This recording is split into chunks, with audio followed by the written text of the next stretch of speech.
পুরনো বন্ধু ডক্টর ইউনূসের নেতৃত্বের উপর আশাবাদী নোবেলজয়ী অর্থনীতিবিদ অমর্ত্য সেন। তারপরেও ধর্মনিরপেক্ষতা সহ নানা বিষয়ে অনেকের মত বাংলাদেশ নিয়ে উদ্বিগ্ন তিনি। অমর্ত্য সেনের এমন মন্তব্যের কঠোর প্রতিক্রিয়া দেখিয়েছেন জামায়াতের আমির ডক্টর শফিকুর রহমান। বিস্তারিত ইমতিয়াজ আলমের রিপোর্টে। To some extent, even moderating Jamaat, but also allowing that not to dominate the politics of Bangladesh.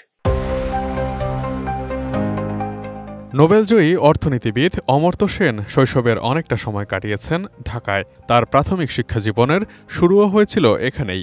মানিকগঞ্জে ছিল অমর্ত্য সেনের পৈতৃক বাড়ি। মাতৃকুলের কারণে বিক্রমপুরের সোনারঙেও নিয়মিত যাওয়া হতো।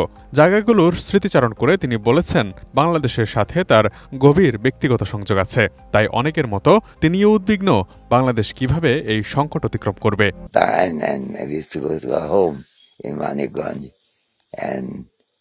In my maternal side to Bikrampur, Sonarong and so on, and Manikganj Motto. So these are all very loving territories for me. সম্প্রতি পশ্চিমবঙ্গের শান্তিনিকেতনে নিজ বাড়িতে ভারতীয় সংবাদ সংস্থা পিটিআইকে দেওয়া এক বিশেষ সাক্ষাৎকারে বাংলাদেশের রাজনীতি, অন্তর্বর্তী সরকারের প্রধান উপদেষ্টা ড মোহাম্মদ ইউনূস, আওয়ামী লীগ ও জামায়াতে ইসলামীকে নিয়ে কথা বলেছেন অমর্ত্য সেন। রোববার এই সাক্ষাৎকার প্রকাশ করেছে পিটিআই। সেখানেই তিনি বাংলাদেশ নিয়ে তার উদ্বেগ জানিয়েছেন। The present government, advised by Yunus, should not have. Bangladesh has one great advantage. The Bangladeshi army has shown great restraint in the past, even the last time when they had to stop civil politics. নির্মাণ কাজেও আমি বেছে নেই CSRM TMT 500W, committed for better still. Amartya Sen জোর দিয়ে বলেন, বাংলাদেশ দীর্ঘদিন ধরে জামায়াতসহ বিভিন্ন সাম্প্রদায়িক শক্তিকে নিয়ন্ত্রণে রেখেছে এবং দেশটির উচিত ধর্মনিরপেক্ষতার প্রতিশ্রুতি অব্যাহত রাখা। একজন গবেষক হিসেবে তার পর্যবেক্ষণ, স্বাধীনতার পর বাংলাদেশের মাথাপিছু আয় ভারতকেও ছাড়িয়ে গিয়েছিল। পাশাপাশি দেশটিতে জন্মহার কমেছে এবং গড় আয়ু ভারতের চেয়ে বেশি হয়েছে। নারীর ক্ষমতায়নেও অনেক অগ্রগতি হয়েছে। এর পেছনে বড় অবদান ছিল ব্র্যাক ও গ্রামীণ ব্যাংকের। অনেক দেশের মতো বাংলাদেশের সামরিক শাসন প্রতিষ্ঠার চেষ্টা হয়নি দেখে তিনি বাংলাদেশ সেনাবাহিনীর প্রশংসাও করেন। গণমাধ্যমের স্বাধীনতার বিষয়ে বাংলাদেশের সংবাদপত্রগুলো তুলনামূলকভাবে স্বাধীন, সরকার বিরোধী অবস্থান নিয়েও অনেক গণমাধ্যম কার্যক্রম চালিয়ে যেতে পারছে বলে মন্তব্য করেন তিনি।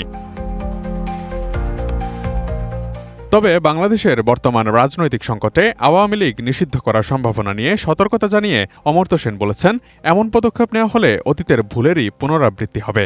দলীয় বিভক্তির বাইরে এসে বড় পরিসরে চিন্তা করে এর সমাধান খুঁজতে পরামর্শ তার। বাংলাদেশ নিয়ে উদ্বিগ্ন হলেও তিনি আশাহীন নন বলে জানিয়েছেন তিনি। Other parties complained when the Army League was in power.